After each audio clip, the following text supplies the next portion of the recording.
fiti ani asese ne din and your friend say mechanic na prophet kumichacha ma sesa me YouTube no ba bia me hwe bia ma change afro and ma ba too much GH hwe na prophet kumichacha me so me hwe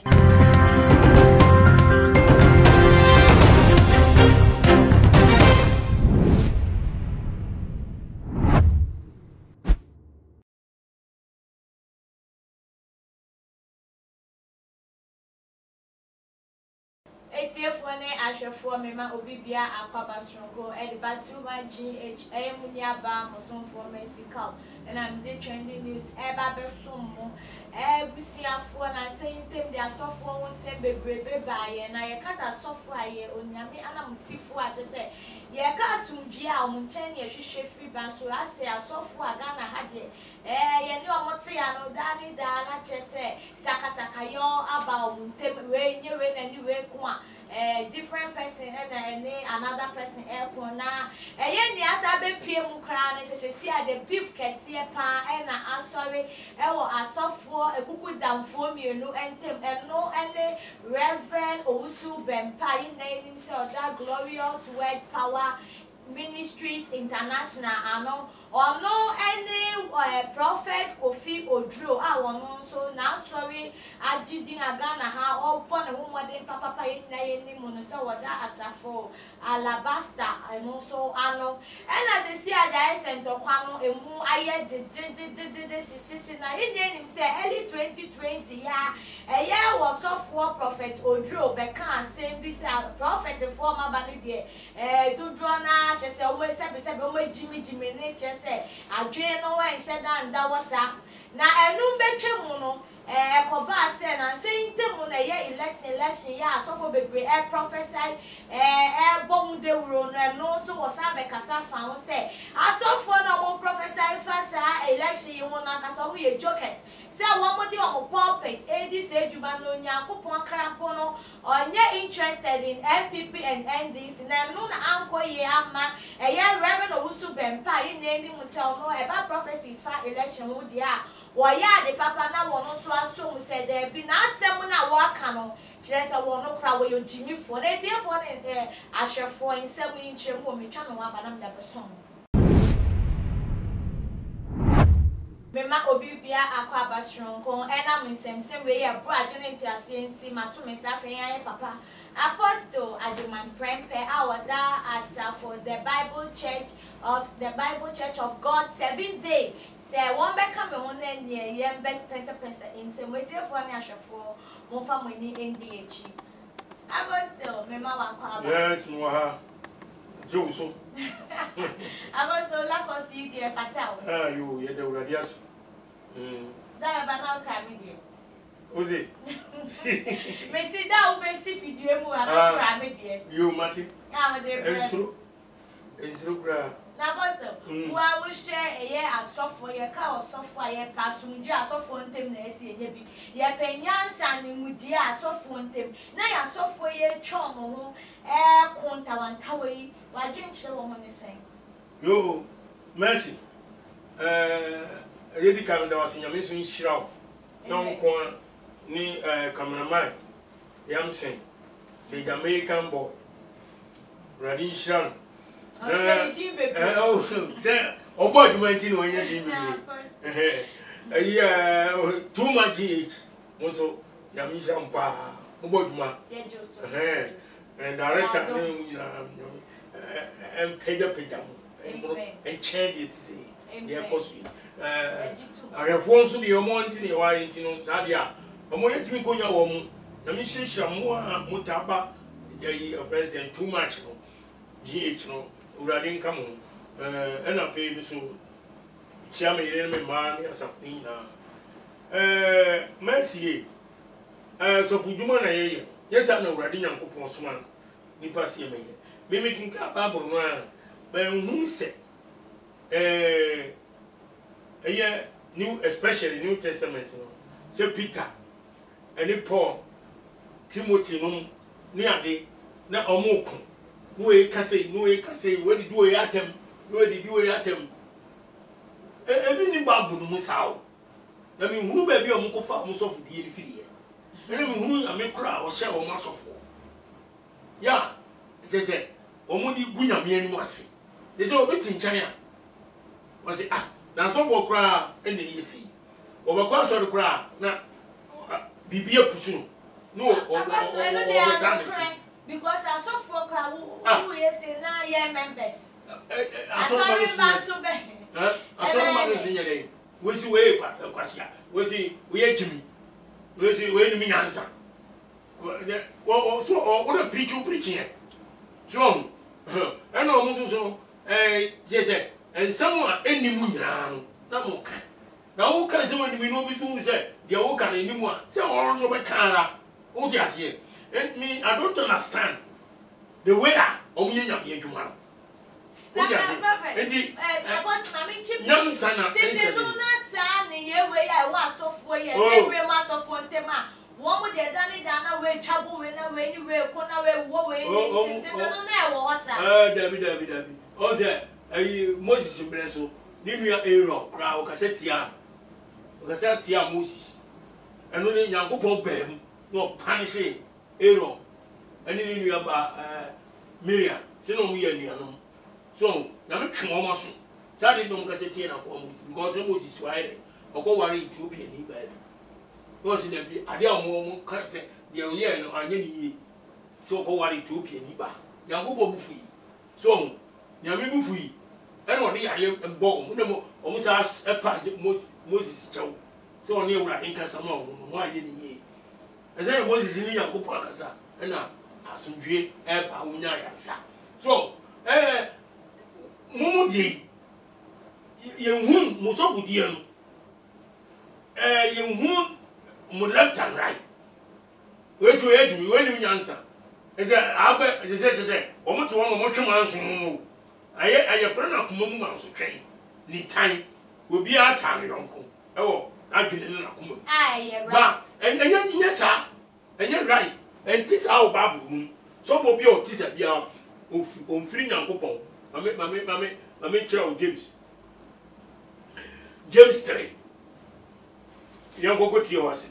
James 3 verse 13 to 18 yakin kawe show wase mumu bi mumu han na oyo nyansafo ani nimtiefo tie ni o manomfa obrapa nkyere so nyansafo na wo nimtia Yankopon se fa obrapa ene fa kyere the way the omuye ya abrabopa obrapa pani ya de muye asorma no so yenye den na me mama kan wie matter prophet ayi and then me apostle me nya prophet me ko and then they saw the check because me mama ya prophet so na wa bom chi manomfa obrapa nkyere oh ewo ni nyuma ewo odwo a nyansa ewo mu oh odwo so odwo ubra won se ya nyansa wo mu so ohun ya me kye no yes characteristic yes also odwo ubra won se na me se wo mu firi Yankopon nyame ni pa bia odwo amu obi osofo a won o tibi kasa no ya chede aduma chede de ama oh oboa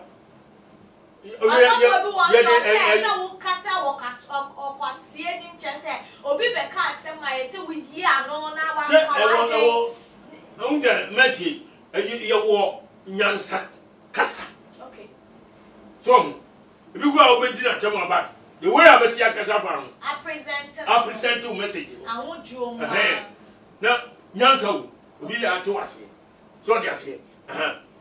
na se mo ni tamone ene mansotwe mo akoma mu a tio na mo ni tamone ene mansotwe owo mo akoma mo say prophet oduro no ene prophet owusu be pa no they say wo mo ntam mu no crass see ade ni tamone ewo mo say beef no eno ye kan say eno na me ye won ma because ankoye ni normal personal so na se mo wo ni tamone ene mansotwe wo makoma mu a ene mo hwa mo ho na mo ni atoro entia no kre so ave mo nton kase Yankopon na asoma mo Nyankopɔn na eyi mu sɛ mo nye na dwuma ma no wo se ni tamone no ene ma so twen na wo makoma mu no e kyerɛ sɛ mo mfiri Nyankopɔn e de mo yɛ no mu di atoro no mu di e di tia no kore Apostle edi me di si nya fancy to aso me saa nyansan emfiri soro na emom eye fom wo se saa nyansan na wo mu emfiri esoro wo ti ase saa nyansan yi mfiri soro na emom eye efom ene okra ene ahomone de bonsam spirit na ti wo mu eye ahomone nyansan wo se bonsam de tabia confusion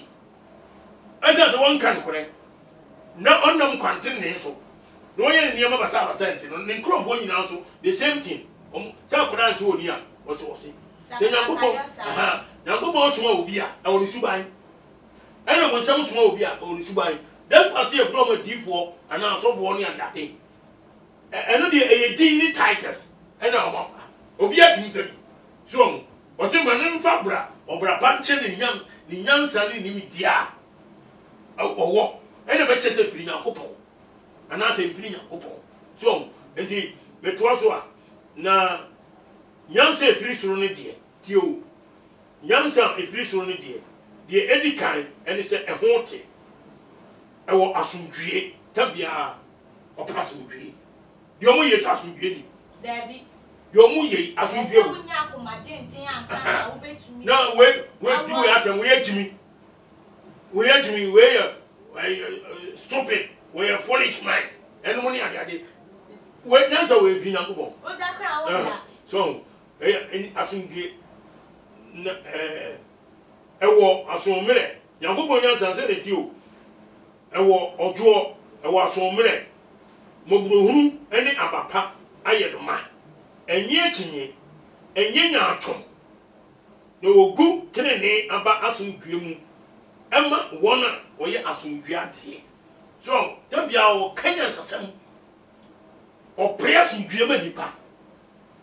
sese o mo na kwese obi efefe mu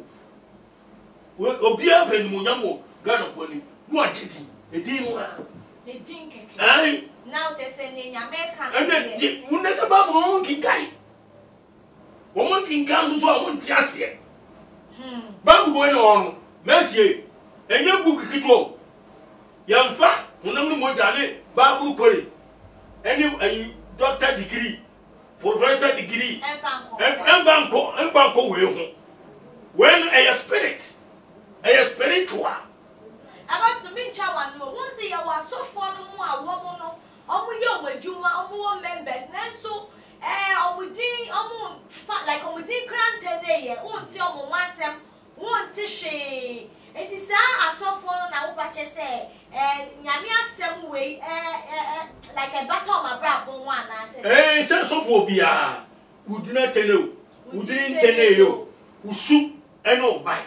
ebi na Nyankopɔn kire wa so wo mu ho no we nyansafo ni nimdie fo mo ne mfa obra panche okay enu wa kire kire okay mu oni tamone enu ma so twen wo makoma mu a enu mu mfa mfa ho mu ni atoro nkire enu kure no e sa nyansa no emfiri so na yo kra ne ahomone edie obonsam ne tambia ne nyansa ne jimi nko a isamfo ni kwata asem wo di on kan nyansasem e tambia ntokwa okikani petiribo sese o mu yenu o mu o sisi ya ka o yakum about it ai ngamu ya ka no mbo mpa ye kodi kwani Messi kokuru meso apostle konya abere na konya ngobon je apostle na wa usha sa ni ye we ya wo mu ye omu wo members omu nya ya sofo ni bon members be pressure ma se ebenya omu sunsunso members no Matthew 15:14 Papa Yesu say so when you friend ni kire ni friend ni kwaya wo mi enu ko tamre mi o ti ase Matias say oni friend ni kire ni friend ko mi enu ko tamre mi leader a very delicate so lead in pardon one be careful and more and you want to say oh pe akunya de any skanty and o yes I do we aduma hu e den e wo wiase and so fuduma Nyankopɔn duma I'm telling you the truth adwuma bia ye hu anya tene se Nyankopon adwuma. Why? Because when there was Papa Yesu come be say so ni frani kire ni frani kwan a wo me ni nyina e kota amnam wo di ase aha so go be a kan say driver wo na wo drive ni pa ne passengers ni go this is driver ni car na ne passengers go no mistake na go the car no ko hwo a munyina mo me bere mu bewu so munyina mo bewu edi otofo yi asofo no de Yesu Papa Yesu aka no nyoma stati o stati a wo ye ma so twen mu ade akofo so di wo mo kire ya wo ni afra say according to the scripture no na je say nyenya menyansa no ndi eduma nyenya ko kwan no no so enti ono of friends and also go wo ko jemu a atoro me nyina so kwan e be ko jemu because ka kwan ye de kira say ni frani mi mani afra me ba no wo be kire me kwan wo kuta pomo kura me sa so wo ni ayen afra na si ye cross road na Messi kan be bo mi ko ja wa na so be bo nko aja me ye ni nyina kan be dwam ye say enta obi adi mi enu wo pa no ana me boa enti na me ka say aduma we ehu wo di ase aduma ehu cha aduma bia na o mo ba say sika o na e ko ba say na che say ni pasem na every one na say ni pa there be ni pasem like ni pa suicide na show instead of an come na nyame asem na di ni enu no o muntimi ye say o nyame asem di ni kwana o munam so no o munya ba bi o makotu no o mutimi no ana say fame ni ade no e bi o munya no papa enka betuma ba say ye de bat ho ma de o mu ye tuma no is quite different. Oh, okay. Apostle, there is chipping film side now. Yes, someone say a reporter by and sense a woman a year prophet Kofi Ojo can say a year 1 hour prophesy about MPP NDC on way no. There's only a jokers now. Nyankopon Krampono. One fa MPP ni NDC na person say no correct say Onyankopon emfa politics one na say on fa MPP ni we they say a party but one fa politics see a BC obi president one maimu and a leader be no Onyankopon emfa no one na let's be that pa I say say omo kasa no a Bible no omo nimu me da bi asem we meka Bible na dawo emfa politics no say Nyankopon na sem emfa hini yehu emfa hini yehu ba o di ase na Nyankopon ga say tumi a me di asi on na tumi na wo kan na ne die so government mami ka won cheo we me person ka me ka no English no ana me ka twi o de mami in ka twi ya Romans 13 verse 1 to 5. Akuya tini ahwefo so omu NTB1. Enti me shout you. Hwe. Ye ne oman intamu asem. Tiraso. Mumma akra nyina emre bre won ho ase enhye tumi a ewo animunyam no ase. Na tumi biara ni ho. Gidie onyanko, gidie efiri onyankopon. Na so tumi a wo ho. Onyankopon na wahye e de ato. Enti obiara woni tumi no edi asie no one de onyankopon ato no na edi asie na wo ma odi asie no ebenya afobu na wona wodi mpani eno ahonya hu ema wona wo ye enyuma pa na emom wona wo ye bone won pese usuro tumi no ana eni na ye papa na wonya wo mu hu ayiye efiri se wo nyankopon asomfu ema wuyi oyo ese wo ye bone a suro na wo mun kura afana no kwa na wo nyankopon som fo a wo to were edi abufuo ba de oye bone no so apostle say we aka bibia so when ye authorities e wo wiase edi sa wo te wa na wo be ka se what why nyankopon fa politics one where politics one tell me o can say on fa MPP ni NDC come camera funa ka bo wo ti ni pa so we dey NDC acho o ba bu nyankopon na di ahini bi asi asasi so abato nyina efi Nyankopon se kwan nyame fa so yi hini e wo wiase ne no ene abato kwan so nipa dwintimi sakra di si ba akofo so a se be ni ebeto ama no ni nyina ye nyame hyehye Nyankopon hyehye edu ba bi a no yi we afiri no odi we aba ene se nyame of politics no bo wiase no bo nipa no aman wiase bia ono na toto hye we kanje we mu hye ekosia mo anu kopim ha we de kopim ha we de ko sa ni nyame na ya to awo ba buru so enti sa we say politics on here dia we want to man no yere sa politics ayi mpanivo no mudi yeso no wo mo so de hwe yeso na utua tax ma wo for development na wo mo ayi a police for ni aseja for na say wo mo edi tumi no na wo de ahye won sa say obi a government no obi a nsuro wo mo na obi a ntimi nya de ese na efata wo nya me chere edi ayi ahini na wasase so no Onyankopon hyehye uka Daniel 2 verse 20 to 22 uka Daniel 4 verse 28 down ukin kai kwa Nebuchadnezzar tete no tete Alexander the Great any Christopher Columbus no ni empenifo aya Greek memu nyina every tete no twe ya pokwane wa ye hyehye o nyina guo na o ye sofo nyame asoma wa wo condemn we sir politics the politics no mintia je o bezo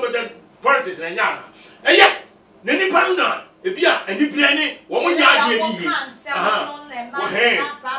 and the politics no wo mo fa no kwan so enye no nukrem ama wo sika peboni sika die boni ena wo die ena ma o man ni citizen ena ma look is politics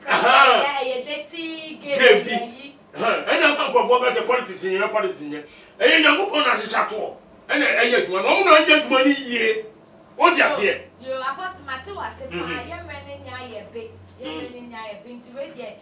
o final words bi a wo ma asofo yi a wo mo de dani da mo so mo be wo each other come o be gina each other na just o mo kun o mo congregation o mo wo mba o mo wo dom wo mase no mo yesa no futu bi a wo ma sa asofo yi fa yo no me fa we Malachi 2:7 and 8 na esese osofo anu kura ni die na wo hwehwe emra efiri nanum efiri se asafo awurade bofo no nanso mo afiri okwan no so amane mo amani pa bebere asinti mra no mo sei lowi apam no asafo awurade no wo sie entime nso mama mo ni mo aguase adia so Nyankopon ka so nyame bofo ni asofo bia nanso mo afiri kwan no so amane sese omo ye de o pro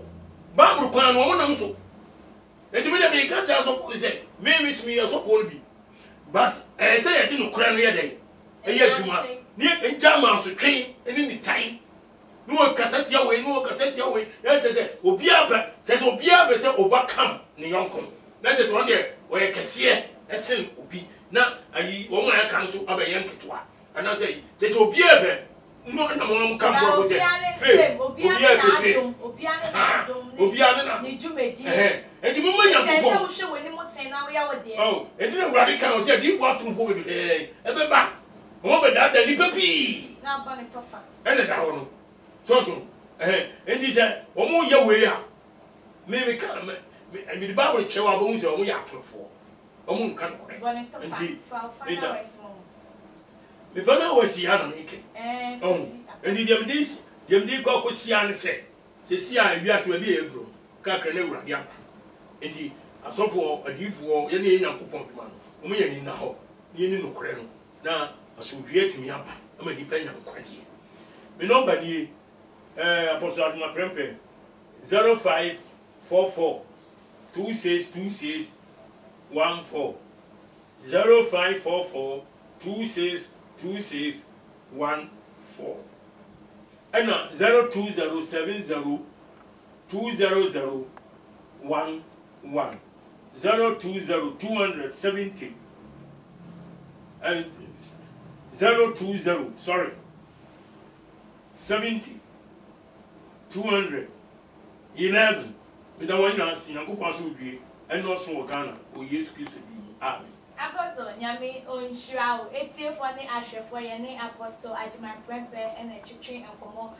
discussion here, a course you are doing chair and moving I drink chair be a war now there to your comment section one a day. Am I enough? One subscribe here, bon more than a subscribe, send your bear. Anytime be a too much age, did you be able to Monso Wonsa, Ebeke be one for Cobia, was so I see my Gillette Ventures on my back kitchen, now we know kitchen be as or bano, no one from my Gillette number, as your delivery 24/7. After loan master and so my government workers alone, Yan is over for the ability. Now we are government workers, police in police service and a military in name for loan master number, as here one over show mouth, just say, Ubutayabia. ATF any Asher for aha and I'm beginning to say young Yaba Muson for Mexico and I'm thinking it's only ever soon that's an best sign issue.